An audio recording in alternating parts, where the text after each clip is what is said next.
The Delhi elections have been won with a thumping majority by the BJP, and all eyes are now on the next question of who's going to be the chief minister after a long gap of 27 years. And joining me right now is a very special candidate on which, in fact, the entire Delhi BJP unit has banged on, and with a margin of nearly 30,000 votes she has won.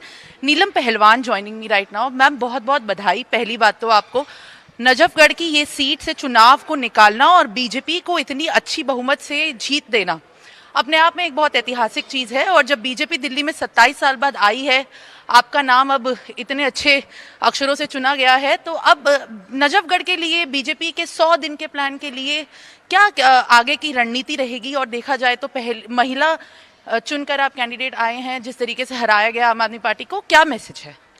देखिए, सबसे पहले तो मैं 3 बार continue निगम में counsellor हूँ और अब विधायक बन के आई हूँ नजफगढ़ क्षेत्र से। तो हम 100 दिनों की बात नहीं करेंगे, हम 365 दिन पूरे 5 साल मोदी जी की टीम के वो सैनिक बनकर दिन रात अपने क्षेत्र में जो जो रिक्वायरमेंट होगी उसके अकॉर्डिंग काम करेंगे।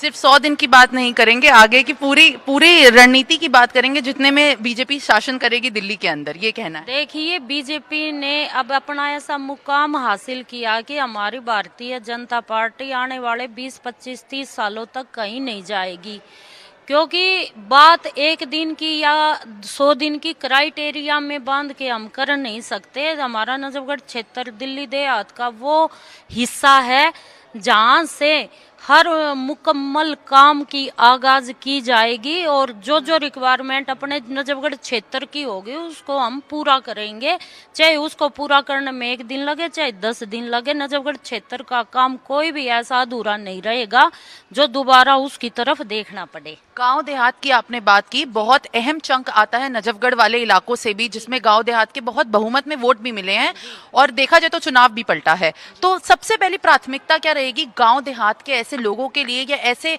उन चुने हुए वोटर्स के लिए भी जिन्होंने बीजेपी पे पूरा अपना भरोसा दिखाया है? देखिए, विकास कार्य, गली, रोड, सड़क, बिजली, पानी से लेकर और दिल्ली देहात का जो सबसे बड़ा मुद्दा है वो है मास्टर प्लान।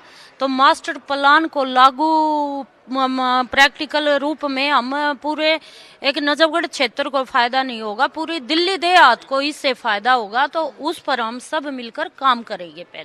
पहले की ये प्राथमिकता है, बट आगे का जो सवाल बड़ा है कि दिल्ली का जो मुख्यमंत्री है, इस पे रोज बैठकें हो रही हैं, सारे दलों से भी मिला जा रहा है, एमएलए लोगों से भी मिला जा रहा है। आपको अभी क्या लगता है कि किन नामों पे चर्चा हो रही है और कौन से ऐसे नाम हैं जो दिल्ली की इस मुख्य पद को डिजर्व करते हैं? देखिए, दिल्ली के मुख्यमंत्री के लिए हमारा शीर्ष नेतृत्व, हमारा संगठन डिसाइड करता है, जो हर समीकरण पे डिस्कस करके तब लेके आएंगे।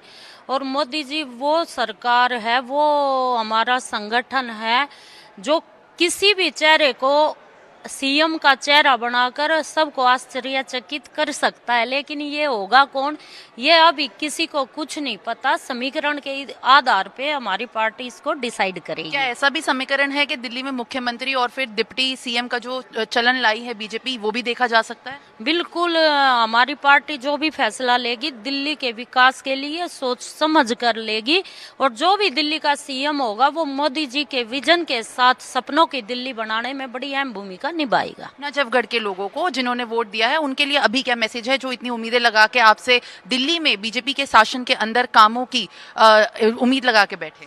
देखिए, आपके माध्यम से मैं इतना ही संदेश देना चाहूंगी कि मैं अपनी तरफ से, मैं नीलम किशन पहलवान 36 बिरादरी का बहुत बहुत हार्दिक धन्यवाद करती हूँ, और जिस उम्मीद पर उन्होंने मुझे वोट दिया है उनकी एक एक उम्मीद पर मैं खरा उतरूंगी। बहुत बहुत शुक्रिया हमसे बात करने के लिए। नीलम पहलवान, बीजेपी की नजफगढ़ की कैंडिडेट, चुनी हुई ऐसी काउंसलर जिन्होंने 30,000 वोटों से आम आदमी पार्टी के प्रत्याशी को हराया है और इस समय बीजेपी के विजन के अंदर, मार्गदर्शन के अंदर जीत हासिल की है। Simran with video journalist Himanshu for India News, News x.